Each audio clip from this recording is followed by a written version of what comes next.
Hello everyone, I am Aniruddh Sharma. और guys आज जो स्टॉक हम लोग आपके लिए एनालाइज करने वाले हैं वो स्टॉक है पॉलीकैब। सो ऑलरेडी मैंने पॉलीकैब का डेली चार्ट ओपन किया हुआ है और इस स्टॉक में काफ़ी सारे कन्फर्मेशंस हैं जो ये बताते हैं कि ये अभी और डाउनसाइड की तरफ मूवमेंट ले सकता है। तो वन बाय वन हम समझते हैं कि वो ऐसे क्या कन्फर्मेशंस हैं और कहाँ तक ये स्टॉक नीचे की ओर जा सकता है। सो गाइज, जैसा कि आप लोग देख पा रहे हैं कि ये स्टॉक जो है पहले एक रेंज में ट्रेड हो रहा था, इस रेंज में ट्रेड हो रहा था और इस रेंज में ट्रेड होने के बाद इसने अपसाइड पे एक ब्रेकआउट दिया, अपसाइड मूवमेंट इसने किया। ये ब्रेकआउट मैं आपको शो कर देता हूँ।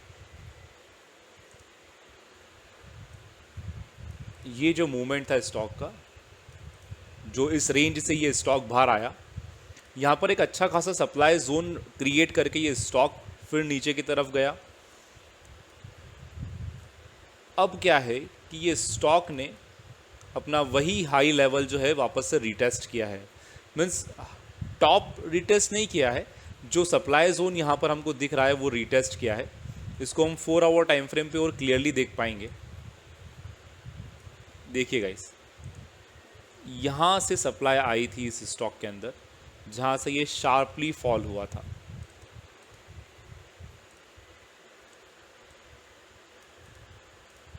यहाँ पर इसने 2 बार कोशिश किया इस जोन को तोड़ के बाहर जाने का, बट इसका क्लोजिंग जो है वो जोन के अंदर ही रहा। इट मीन्स कि यहाँ पर अभी भी काफ़ी अच्छा सप्लाई जो है वो अवेलेबल है। स्टॉक यहाँ से शॉर्ट हो रहा है सप्लाई जोन के साथ में। गाइस, यहाँ पर हमको इंडिकेटर पार्ट पे भी कुछ कंफर्मेशन देखने को मिला है, जो मैं आपको लाइन चार्ट के थ्रू दिखाना चाहूँगा। हम लोगों ने यहाँ लाइन चार्ट लगा लिया। साथ ही साथ जो इकलौता इंडिकेटर मैं यूज़ करता हूँ गाइस सिर्फ और सिर्फ डाइवर्जेंस के लिए, वो है RSI। आप ध्यान से देखिएगा डाइवर्जेंस को। RSI डाइवर्जेंस का मतलब होता है कि स्टॉक की डायरेक्शन के अपोजिट में RSI जो है वो मूवमेंट दिखा रहा होता है। ओके, ये देखिए, यहाँ पर आप देखेंगे कि स्टॉक का प्राइस जो है वो तो अपसाइड की तरफ मूवमेंट कर रहा था। ओके, बट यहाँ नीचे जो RSI है हमारा, जस्ट अ मिनट गाइस, जो RSI है हमारा, उस पर अगर मैं ये ट्रेंड लाइन ड्रॉ करता हूँ तो ये नीचे की तरफ का मूवमेंट दे रहा है।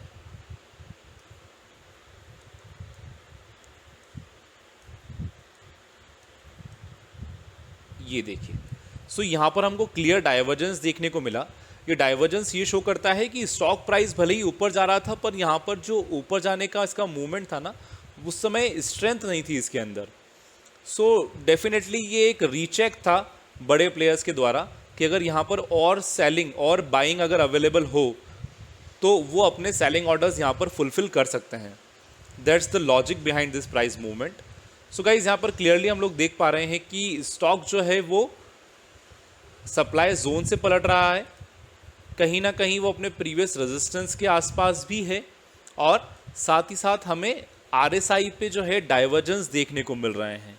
तो ये सारे इंडिकेशंस हैं कि ये स्टॉक जो है अभी और नीचे की तरफ जा सकता है। सो गाइज, इस पर मैं कल ट्रेड प्लान करने की सोच रहा हूँ कि कल मार्केट जब ओपन होगा और अगर मेरे डिज़ायर्ड लेवल पर ये स्टॉक आ जाता है तो मैं इसमें एक सेलिंग एंट्री बनाऊँगा। आई एम प्लानिंग कि मैं 2600 की या मीन्स 2600 की या 2650 की जो CE है उसे शॉर्ट करूँगा। सो अभी हम इसमें देख लेते हैं कि कल के लिए हम इसको कैसे प्लान कर सकते हैं अगर कल हम इसे ट्रेड करना चाहें।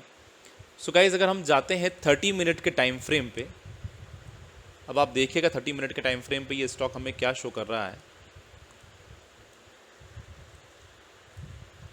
30 मिनट के टाइम फ्रेम पे गाइज हमें एक बहुत अच्छा सेलिंग जोन यहाँ पर देखने को मिल रहा है। ये है जोन, और जो सेटअप है सेलिंग का वो है ड्रॉप बेस्ड ड्रॉप। मैं आपको डिटेल में दिखा देता हूँ ये सेटअप। ये बड़ी ग्रीन कैंडल के बाद में जो रेड कैंडल है ये हमारा पहला ड्रॉप है। मैं इसको हाईलाइट कर देता हूँ।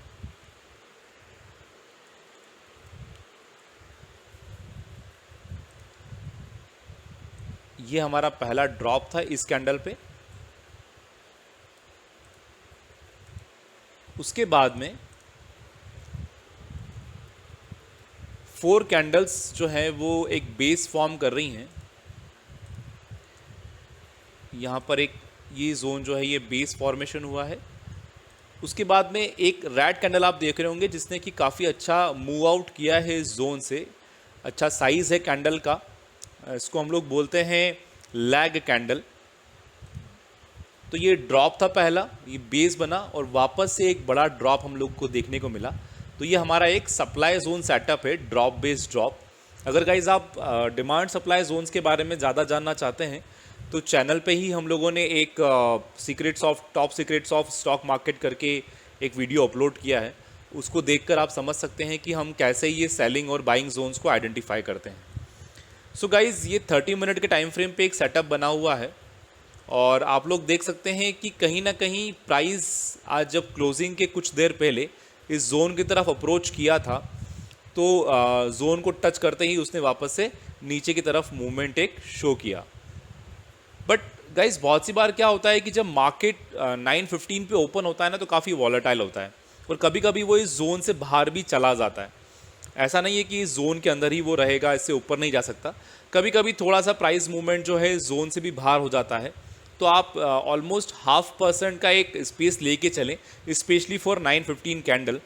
और अगर वो क्लोजिंग अंदर की तरफ ही देता है इट मीन्स हमारा जो जोन है अभी भी इंटैक्ट है, ये ब्रेक नहीं हुआ है।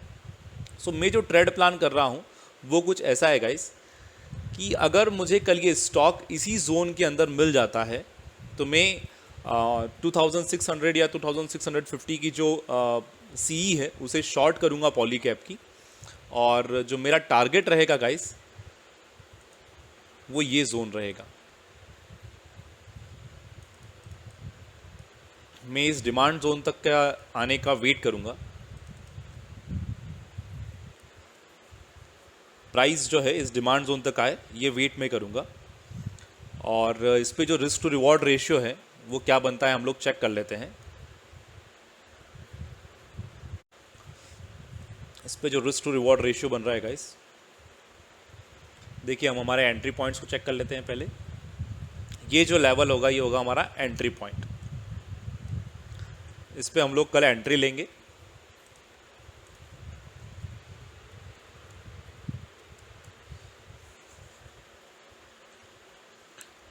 This is our entry point. Okay, entry point जो आ रहा है गाइस वो आ रहा है 2585 पॉइंट के आसपास, 2585 के आसपास इसकी एंट्री आ रही है। अगर मैं स्टॉप लॉस की बात करूं तो 2600 का ये स्टॉक है तो 10-12 रुपये जो है वो 0.5% के आसपास रहता है इसका। तो अभी स्टॉप लॉस लेवल दिखा रहा है ये जोन का 2615। हम इसको ऑलमोस्ट 2630 के आसपास रख सकते हैं गाइस। तो ये हमारा हो गया स्टॉप लॉस पॉइंट। थोड़ा सा जोन के अबव हम लोग स्पेस एक्स्ट्रा लेके चल रहे हैं क्योंकि मार्केट जब मॉर्निंग आवर्स में वॉलेटाइल होता है तो कभी कभी वो जोन से बाहर भी निकल जाता है। बट अगर क्लोजिंग जोन के अंदर हो रही है well and good, valid setup है, अभी भी हम इसमें एंट्री बना सकते हैं। और गाइस जो टारगेट में लेके चल रहा हूँ वो टारगेट नीचे वाला जोन जो अभी मैंने शो किया,